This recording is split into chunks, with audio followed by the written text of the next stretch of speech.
around. A lot of those guys, when we saw them, like Bilal Koulibaly, Yeah, you know, Koulibaly, there were, second or third year guys, and the next time we see them, they're all going to be in their prime. So that'll be a really cool thing to see.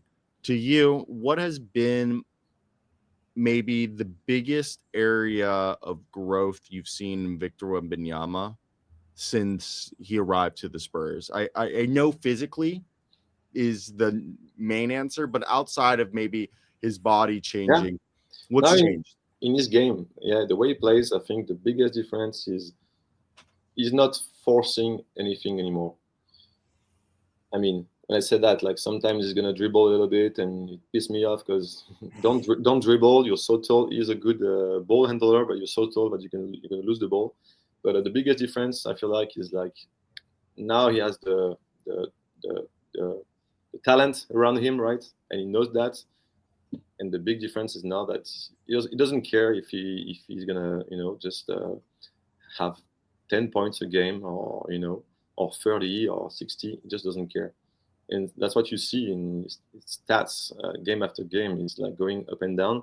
When you just look at the stats, you're like, hey, do you think he could be an MVP, this guy? But the thing is, he really, I think, understand that now that he doesn't have to force too much. Obviously, every game or almost every game, he draws like two, three guys on him. So I think it's just just matter now that if the defense are going to play this way, just make the extra pass. Don't shoot the ball every time you have it in your hands. So I think it's the biggest difference now that you understand what to do with the ball, and just not forcing anything or trying to beat the guy every night. Yeah. With Definitely. with the when he kind of gets like rested, like seems like does he get mad in terms of like, oh, why are they resting me like this much? Like I'm gonna go out You know there and what? fight for my Yes, teammates. yes. It's a back and forth with the Spurs staff every time since the day he arrived in San Antonio. Before that was with Popovich and others, but yeah, they're always. I mean, mad. I don't know because now he really trusts them. I think he learned how to trust them. And what's the most important for him on the long term. So, but yeah, it's always a back and forth because he's such a competitor that he wants to be on the court every game. He wants to play 48 minutes every time. So yeah, they just like he's like sometimes he like it's either Mitch Johnson, the coach, right, or him who tells us in the press conferences like, yeah, we are currently negotiating with him. So yeah, it's a big negotiation every time, and yeah, I guess sometimes you win and sometimes you lose. That's definitely interesting to hear because it's But different. hey, you saw it last night. He played 39 minutes, Mm-hmm. and so yeah, we asked him, and he said like, I think I'm ready, and I'm to play that kind of minutes. So far, I think this season he just averaged 29, so it's nothing, right? Mm-hmm. And so obviously in the playoff he won't be playing 39, but he definitely said like something like 33, 35. I'm trying to reach that point, or I can play 35 every night. Makes sense. Hey, Sam, did you have any other questions we wanted to ask Maxime? I've ran through everything that I would Uh, have asked. just like last question in terms of like do you see down the road the Spurs? Do you see a pipeline of more French players kind of like Mm. complementing Wemby on the team down like in the next year or two? And also Um, to piggyback on that, do yeah, you think it's been on purpose to have veterans like Bismack Biyombo and now Mason Plumlee and other older guys around, especially in the front court around Wemby to kind of toughen him up, but also maybe show him the ropes?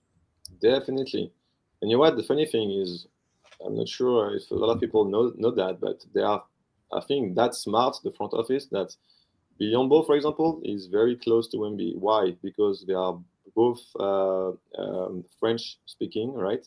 Because Biombo is from Congo in Africa, and Wemby is half Congolese from his father.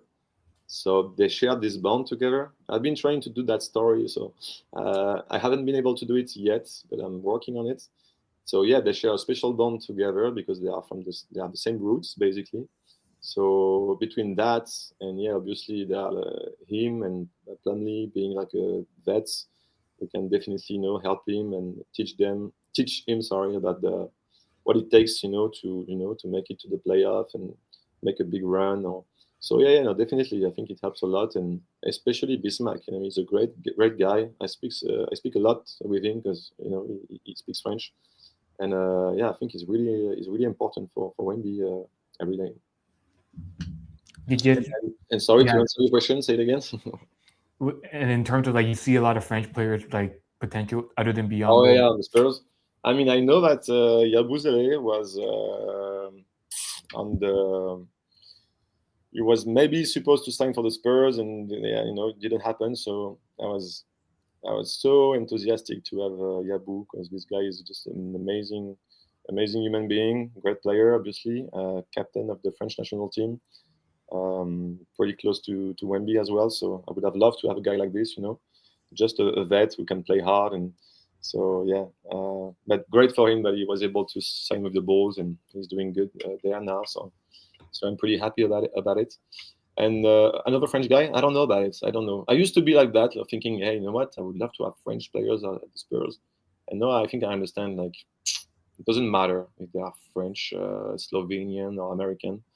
They just need to have the right pieces. And and it's even, I think, for me as a journalist, to have people from different backgrounds in the locker room, Congolese, Jamaican, French.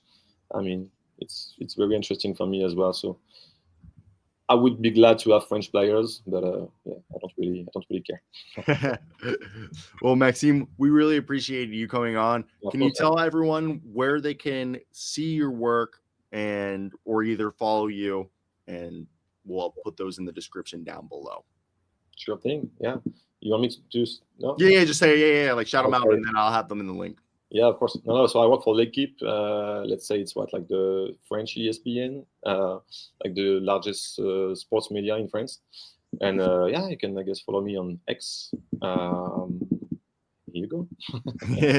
Thank you, Maxime. I really appreciate you, and I hope you have a great rest of your season. And best of luck to the Spurs. So maybe you could see what the full playoff looks like eventually. Thank you, guys. I appreciate it very much. Thank you. Thank you so much.